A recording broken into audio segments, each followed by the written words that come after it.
বোর্ডে কিছু সেন্টেন্সেস লেখা রয়েছে। তোমরা কি জানো এই সেন্টেন্সেসগুলোর মধ্যে কোনটা সাবজেক্ট আর কোনটা প্রেডিকেট? যদি না জেনে থাকো তাহলে আজকের ক্লাসটা তোমার জন্য হতে চলেছে খুবই গুরুত্বপূর্ণ।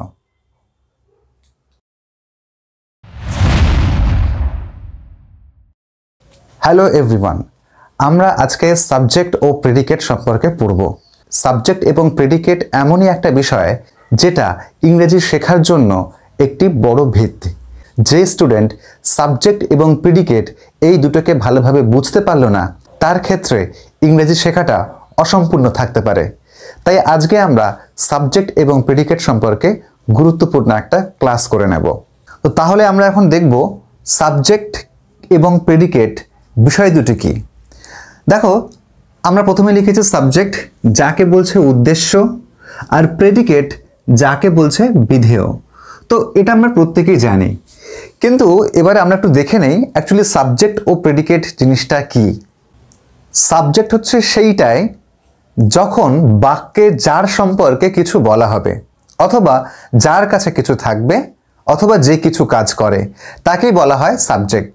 মোটামুটি এই তিনটে বিষয় যেটা আমি বললাম, যার সম্পর্কে কিছু বলা হবে, যে কিছু কাজ করবে, এবং যার কাছে কিছু থাকবে, এই তিনটে বিষয় যেখানে বিদ্যমান, যে অংশের উপরে বিদ্যমান, আমরা সেই অংশ বা পার্টটাকে আমরা সাবজেক্ট বলতে পারি।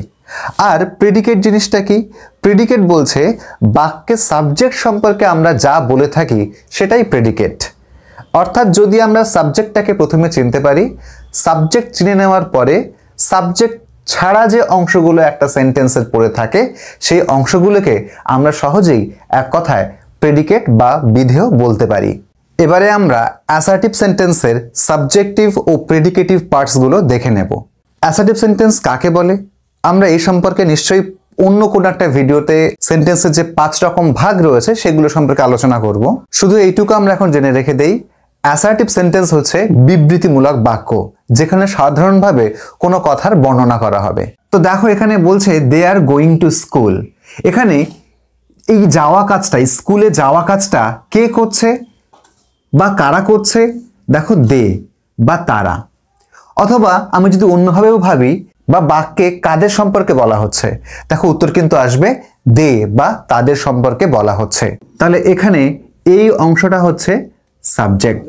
আর প্রেডিকেট তাহলে কাকে বলবে? প্রেডিকেট তো তাকেই বলে যে সাবজেক্ট সম্পর্কে কিছু বলা হয়, অর্থাৎ সাবজেক্ট কি কাজ করছে, অথবা সাবজেক্টের কাছে কিছু আছে কিনা, অথবা সাবজেক্ট সম্পর্কে যে বাড়তি তথ্য দেওয়া হয় যে অংশে, সেই অংশকে বলা হয় প্রেডিকেট। তাহলে এখানে দে বা তাদের সম্পর্কে কি বলা হচ্ছে? দেখো, আর গোয়িং টু স্কুল, তারা স্কুলে যাচ্ছে। তাহলে এই অংশটা হচ্ছে প্রেডিকেট। 2 নম্বর বাক্যটা দেখো, শিল্পী হ্যাজ 5 পেন্স। শিল্পীর 5টা পেন রয়েছে। তো এইখানে কার সম্পর্কে বলা হচ্ছে? অবভিয়াসলি দেখো, শিল্পীর সম্পর্কে বলা হচ্ছে। আমরা আরো জানি যে যার সম্পর্কে কিছু বলা হয় বা যার কাছে কিছু থাকে, সেই হচ্ছে সাবজেক্ট। তাহলে এই 5টা পেন কার কাছে আছে? শিল্পী। তাহলে শিল্পীটাই হচ্ছে কিন্তু সাবজেক্ট। এবারে আসছি প্রেডিকেট। প্রেডিকেট কাকে বলে? সাবজেক্ট সম্পর্কে যখন কিছু বলা হয়, শিল্পীর কাছে কি রয়েছে? শিল্পীর কাছে 5টা পেন রয়েছে, অর্থাৎ এই 5টা পেন থাকাটা এটা কিন্তু এই অংশে বলা হয়েছে। তাহলে এটা হচ্ছে প্রেডিকেট।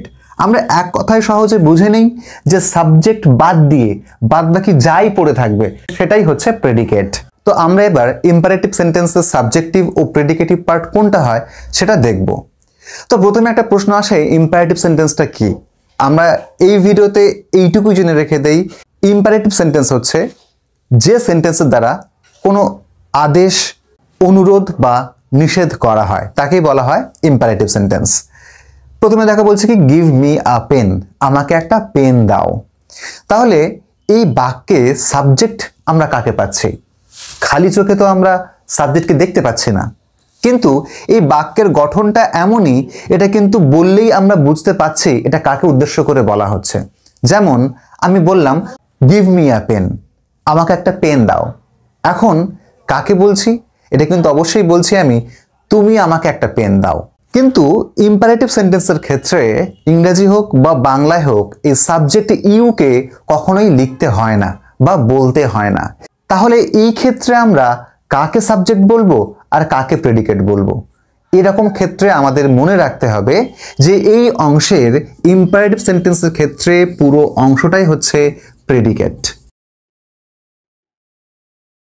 আর যদি প্রশ্ন করা হয় সাবজেক্ট কি, তাহলে এর সাবজেক্ট কোনটা?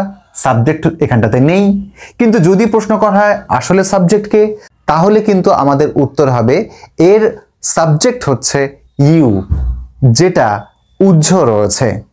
চলো 3 দাগেরটা দেখে নেই। দেখো বলছে প্লিজ ডু নট স্মোক, দয়া করে স্মোক বা ধূমপান করো না।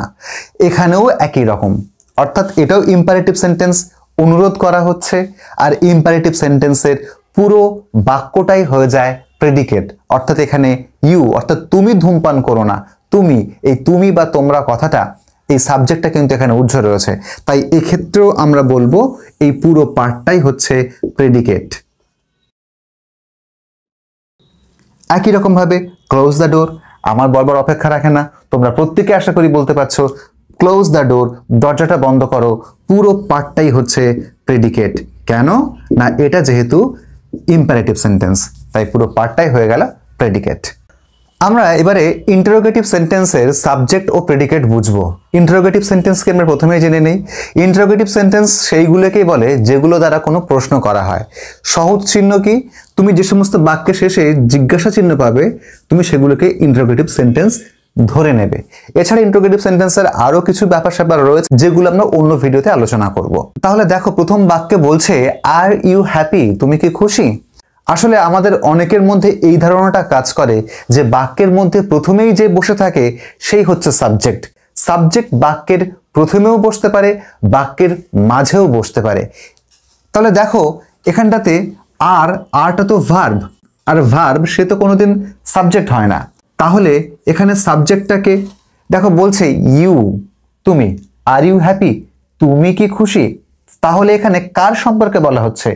ইউ বা তোমার সম্পর্কে বলা হচ্ছে। তাহলে বাক্যে বলা হলো যার সম্পর্কে, সেই সাবজেক্ট। তাহলে আমরা কিন্তু দেখতে পাচ্ছি ইউ, এইটা হচ্ছে সাবজেক্ট। আর সাবজেক্ট অংশ বাদ দিয়ে বাদ বাকি যে অংশটা পড়ে রয়েছে, অর্থাৎ আর এবং হ্যাপি, এই পার্টটা হচ্ছে প্রেডিকেটিভ পার্ট। তাহলে আমরা এই বাক্যের ক্ষেত্রে কি দেখলাম? মাঝখানে সাবজেক্ট, দুই দিকে predicate. How do you go to school, তুমি স্কুলে কিভাবে যাও? তাহলে এইখানে কাদের সম্পর্কে বলা হচ্ছে? তোমার সম্পর্কে বলা হচ্ছে বা তোমাদের সম্পর্কে বলা হচ্ছে। আর যাদের সম্পর্কে বলা হচ্ছে সেই হলো কি? সাবজেক্ট। আর সাবজেক্টকে উদ্দেশ্য করে যা বলা হচ্ছে সেটাই প্রেডিকেট। সেটা কি? এই অংশটা, এই দুটো অংশটা কিন্তু একসঙ্গে মিলে হলো প্রেডিকেটিভ পার্ট। দেখো প্রথম বাক্য কি বলছে? আ বার্কিং ডগ সেলডম বাইটস, যে কুকুর সবসময় ঘেউ ঘেউ করে সে সবসময় কামড়ায় না, সে কদাচিৎ মাঝে মধ্যে কামড়ায়। তো যাই হোক, এই বাক্যে তাহলে কার সম্পর্কে বলা হলো? এই বাক্যে হয়তো তুমি বলতে পারো ডগ সম্পর্কে বলা হলো, কিন্তু না, শুধু ডগ সম্পর্কে বলা হয়নি। সেই ডগ সম্পর্কে বলা হয়েছে যে বার্কিং, যে ঘেউ ঘেউ করে। তাহলে এই পুরো অংশটাই কিন্তু সাবজেক্ট। আর সেলডম বাইটস, এই অংশটা হচ্ছে প্রেডিকেট। পরেরটা দেখো, the woman and her son were sitting on the bench, মহিলাটা এবং তার সন্তান বেঞ্চের উপরে বসেছিল। তাহলে এখানে কি শুধু দ্য ওম্যান সাবজেক্ট হবে, নাকি হার সন সাবজেক্ট হবে, নাকি দুটো মিলিয়ে সাবজেক্ট হবে? তাহলে এখানে বসা কাজটা কারা কারা করছে? দেখো, দ্য ওম্যান অ্যান্ড হার সন, দুজনে মিলে কিন্তু বসে আছে। তাহলে এই পুরোটাই হবে কিন্তু সাবজেক্ট। আর এই যে অংশটা পড়ে রয়েছে এটা হচ্ছে প্রেডিকেট। দেখো তারপরে বলছে don't run in the sun, রৌদ্রে দৌড়িও না। এইটা কি ধরনের বাক্য?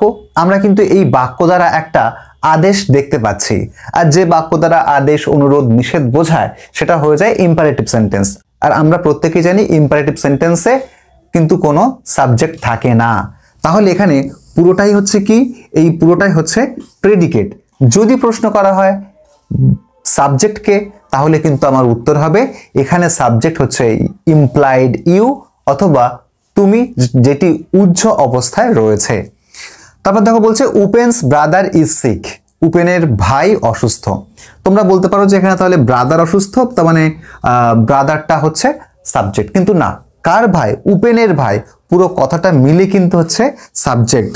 তাহলে উপেন্স ব্রাদার এইটা হচ্ছে সাবজেক্ট, আর ইজ সিক এটা হচ্ছে প্রেডিকেট। দেখো 5 দাগে বলছে how fiercely the wind blows, বাতাস কত দ্রুত বেগে বইছে। তাহলে এখানে কে বইছে? হাউ, ফিয়ার্সলি নাকি উইন্ড? অবশ্যই বাতাস। তাহলে বড় কাজটা কে করছে? কে বয়ে যায়? বাতাস বয়ে যায়। তাহলে কিন্তু এখানে সাবজেক্ট হচ্ছে দ্য উইন্ড।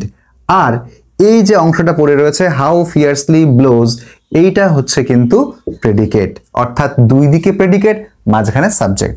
তারপর দেখো বলছে suddenly one of the wheel came of, হঠাৎ করে ওই চাকাগুলোর মধ্যে একটা খুলে গেল। তাহলে এখানে সাবজেক্ট কে হবে? সাডেনলি কে সাবজেক্ট হবে না, খুলে গেল। কে খুলে গেল? দেখো চাকাগুলো খুলে গেল। তাহলে শুধু হুইল না, ওয়ান অফ দ্য হুইল, এই পুরোটাই কিন্তু হচ্ছে এই বাক্যের সাবজেক্ট। আর এই যে দুই দিকে পড়ে আছে সাডেনলি, কেম অফ, এই দুটো কিন্তু হচ্ছে predicate. No man can serve two masters, কোনো মানুষ একই সঙ্গে দুজন প্রভুকে সেবা করতে পারে না। তাহলে এখানে কাদের সম্পর্কে বলা হচ্ছে বা কার সম্পর্কে বলা হচ্ছে? কে সেবা করতে পারে না? কোনো মানুষ সেবা করতে পারে না। তাহলে নো ম্যান, এই কথাটা হচ্ছে কি? সাবজেক্ট। আর ক্যান সার্ভাইভ টু মাস্টার্স, এই পার্টটা হচ্ছে প্রেডিকেট। দেখো 8 দাগে বলছে ইট ওয়াজ আ কোল্ড ডে, এটা একটা ঠান্ডার দিন ছিল। তাহলে এখানে কার সম্পর্কে বলা হচ্ছে? এটার সম্পর্কে বলা হচ্ছে। তাহলে কিন্তু ইটটা হচ্ছে এখানটাতে সাবজেক্ট, আর বাকি অংশ ওয়াজ আ কোল্ড ডে এটা হচ্ছে প্রেডিকেট। 9 দাগ দেখো in my pocket are 2 rupees, আমার পকেটে 2 টাকা রয়েছে। কার সম্পর্কে বলা হচ্ছে? দেখো 2 রুপিস সম্পর্কে বলা হচ্ছে। তাহলে এইটা হচ্ছে এই বাক্যের সাবজেক্ট বা ডিলেড সাবজেক্ট, বা পরে বসানো হয়েছে তাই ওটাকে ডিলেড সাবজেক্ট বা সাবজেক্ট বলছি। আর এটা হচ্ছে ইন মাই পকেট, আর এইটা হচ্ছে প্রেডিকেট। 10 দাগে বলছে please subscribe to my channel, অনুগ্রহ করে আমার চ্যানেলটাকে সাবস্ক্রাইব করুন। এর সাবজেক্ট কোনটা আর প্রেডিকেট কোনটা এটা কিন্তু আমি বলবো না, এর সঠিক উত্তর তোমাদেরকে খুঁজে বার করতে হবে। তবে হ্যাঁ, আমি এইটুকু হেল্প করতে পারি, এটা একটা ইম্পারেটিভ সেন্টেন্স, কারণ এর দ্বারা একটা অনুরোধ বোঝাচ্ছে। আর ইম্পারেটিভ সেন্টেন্সের কোনটা সাবজেক্ট কোনটা প্রেডিকেট হয় তোমরা তো জানোই। তাহলে দেরি না করে কমেন্ট করে জানাও এই বাক্যের সাবজেক্ট কোনটা আর প্রেডিকেট কোনটা। আশা করি আজকের ক্লাসটা তোমাদের প্রত্যেকেরই ভালো লেগেছে। কেমন লাগলো আমাদেরকে জানাও। আর যারা আমাদের চ্যানেলটাকে এখনো সাবস্ক্রাইব করোনি তারা অবশ্যই please subscribe to my channel.